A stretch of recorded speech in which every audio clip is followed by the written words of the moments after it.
people ever tell you something and you just think that can't be right? Intelligent people, sensible people, informed people, they'll tell you something and you'll just go, that just can't be right. Somebody told me yesterday that council tax bans are calculated according to the value of your home, according to an assessment carried out in 1991. 1991. I was going to do that as a hook and tease. I was going to say to you, do you want to have a guess at when your house's value was assessed for council tax banding purposes? But then I thought, no, because no one will guess that correctly. The only people who will get that right are the people who know. Nobody would think it was 1991. What's 25 plus 19? 44 years ago. No, that can't be right. 34 years. Oh, always, when will I learn? Never do maths on the radio. 1991, 9. 25 plus 9. 34 years ago. That's insane. And then I stopped to think, is it actually insane? Because if you were to plot a graph of house prices, wouldn't it be fairly steady? Wouldn't the gradient be fairly level? And the bits when it tapers off or goes flat, they'd all go flat. Do you see what I mean? So, in fact, surely everybody's house's value in percentage terms has changed by roughly the same amount. Does that sound bonkers? I've got a friend who lives in Stokenchurch, and he is the only person I know whose flat has not changed in value at all in all the years that he's owned it. I don't know whether he overpaid or whether something is unique to that particular environ. But apart from him, I presume, I always remember being at a Christmas party years ago. I told you about this at the time. And one of my newish neighbours was wanging on about how much all our houses had gone up in value. And the neighbour who I then became very good friends with, I first sort of came to my attention by pointing out that it was still only worth one house. So unless you were prepared to move somewhere where the houses cost considerably less than where you lived now, then the value, the nominal value of your house was largely irrelevant in the context of where you lived. Do you see what I mean? It was a really clever observation. Even if you were to move somewhere that was considerably less than where you live now, that would have gone up by the same percentage amount. So the only time you really take advantage of house prices is when you downsize considerably. And end up having a lot more money left over to spend on other stuff than you would have done had you stayed in your original house. But every house is worth one house.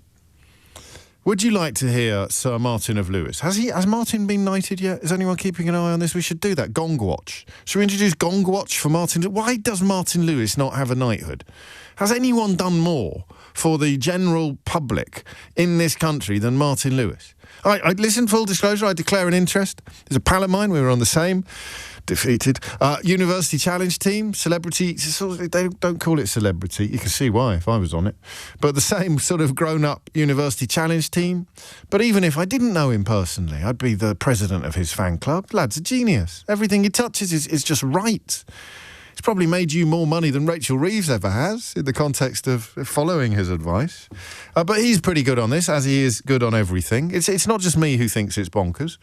And when I say drive by, I'm literally talking a couple of estate agents in a car often with a clipboard in second gear going Band C, Band D, Band E. And that is still in place today. So no surprise, up to 400,000 homes are in the wrong band. 400,000 homes are in the wrong band. Martin Lewis, they're completely exploding my tentative theory that this wasn't quite as bonkers as it originally sounded.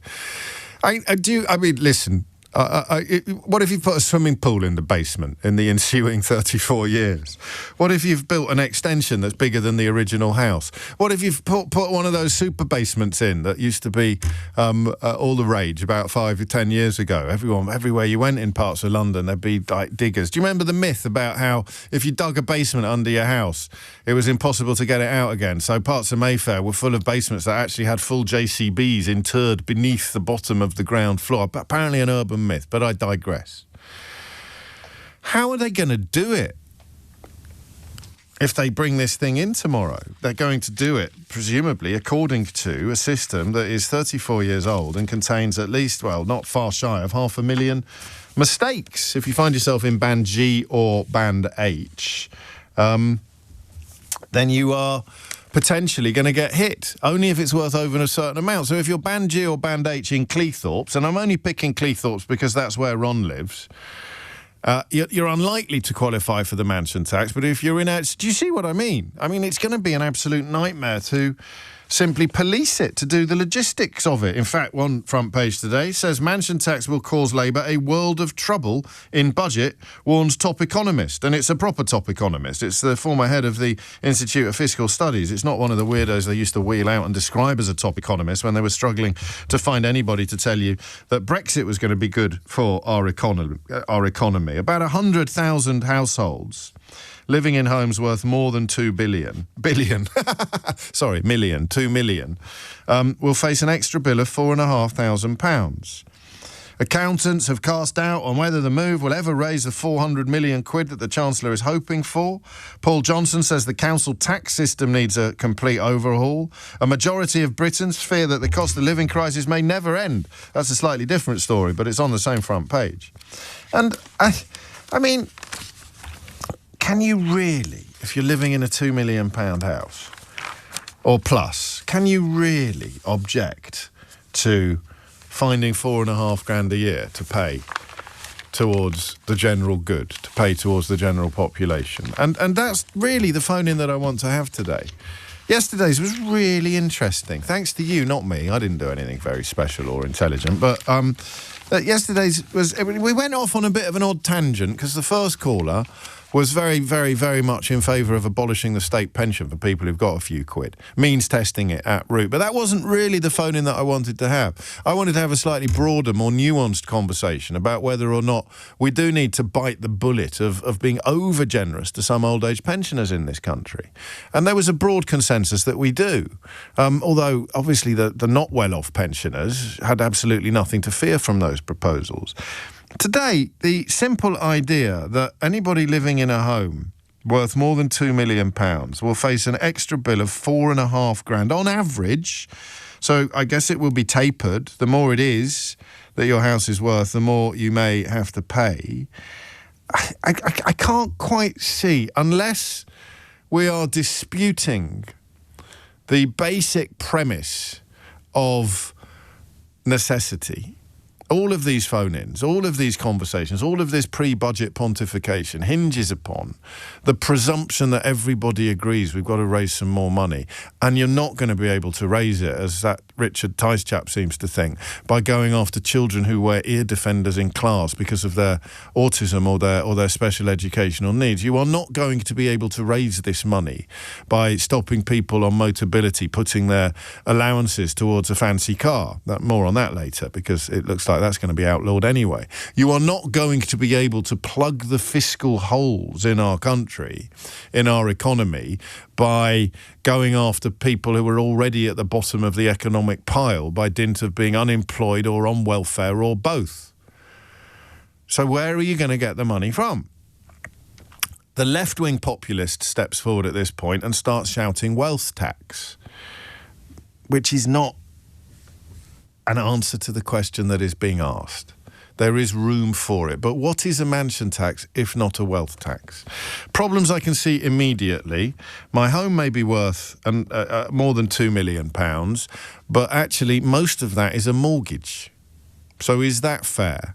Answer yes, because nobody made you buy a house that you need to take out a massive mortgage on. By definition, if you are in that sort of market, property-wise, then you are on the hook for this tax. And so you should be. 0345 60 60 973. Number two, what if you're in one of these 500,000 houses, Martin Lewis, or 400,000 houses Martin Lewis has identified as being in the wrong council tax band, and that leads you to being on the hook for this? So the council are telling you your house is worth £2.5 million, and the bloke from Foxtons is telling you it's worth £1.5.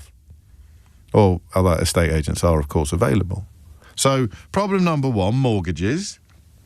Problem number two, valuations. Driving around in second gear, a couple of estate agents in a full Fiesta pointing at a house and just plucking a band out of the ether. What if you're on one of those roads where all the houses are different, where it's not homogenous? Anyway, these are potential quibbles, which we are aware of and keen to hear more of, but not, I don't think, minded at the moment to make the central point of this expected policy announcement.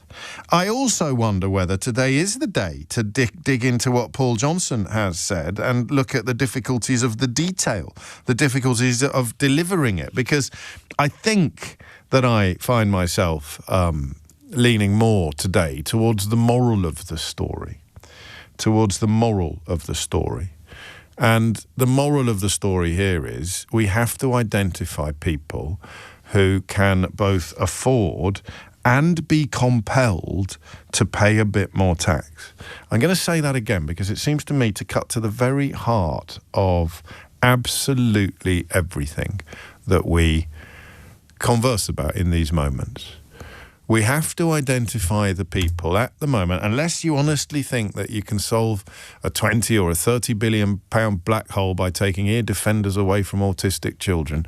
We have to agree that there is a part of society who are both capable of paying more tax and can be compelled to pay more tax. Internationally, mobile billionaires are not capable of being compelled to pay more tax in this country because they really can move. No matter how much exaggeration there is about exoduses. What's the plural of exodus? Is it exodi? But anyway, no matter how much exaggeration and embellishment there may be, if you exist to count your money, if that is your purpose on this earth, to make as much money as you can and to sit there counting it until you shuffle off this mortal coil, then you will happily live you'll live anywhere where you can keep more of your money. I was reading about a billionaire yesterday who apparently was worth 33 billion pounds at the last time of asking, and he's going to move to Dubai because he's worried about tax in this country.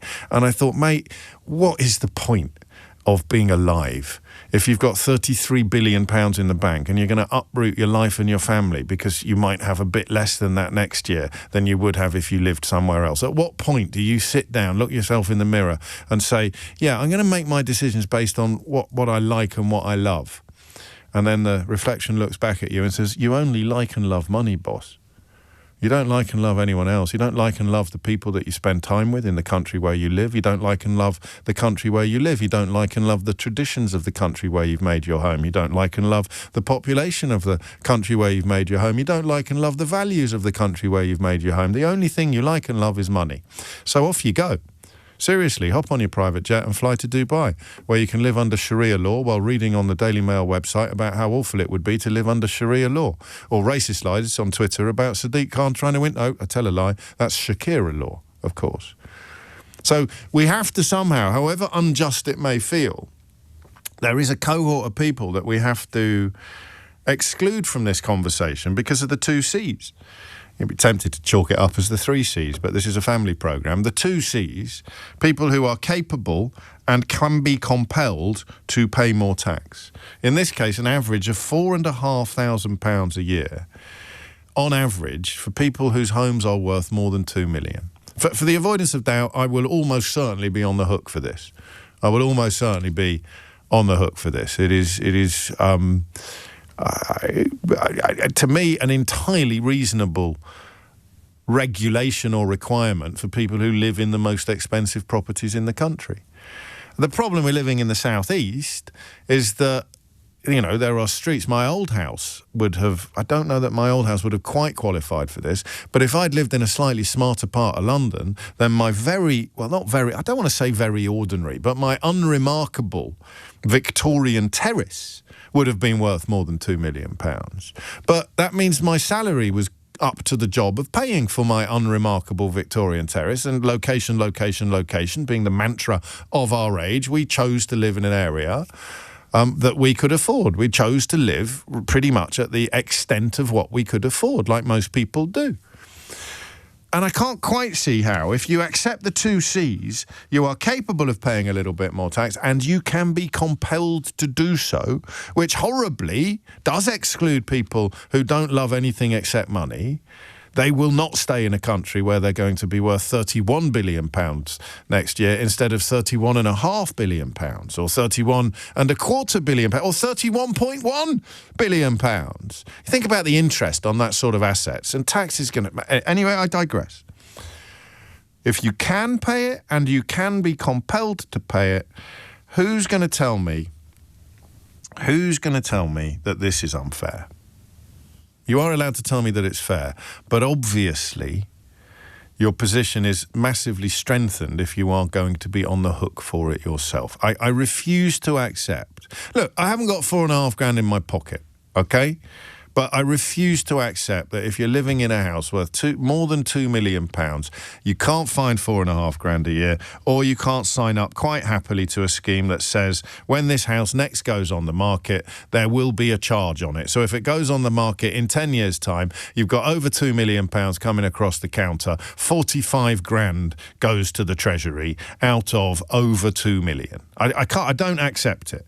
Whether it's fair or not is for you to tell me. Whether the Watford gap is pertinent here is for you to tell me. Does it discriminate against people in the southeast, or does it simply target the higher earners? If you're on a massive salary and you don't live in a house worth more than 2 million, you're probably laughing all the way to the bottle bank.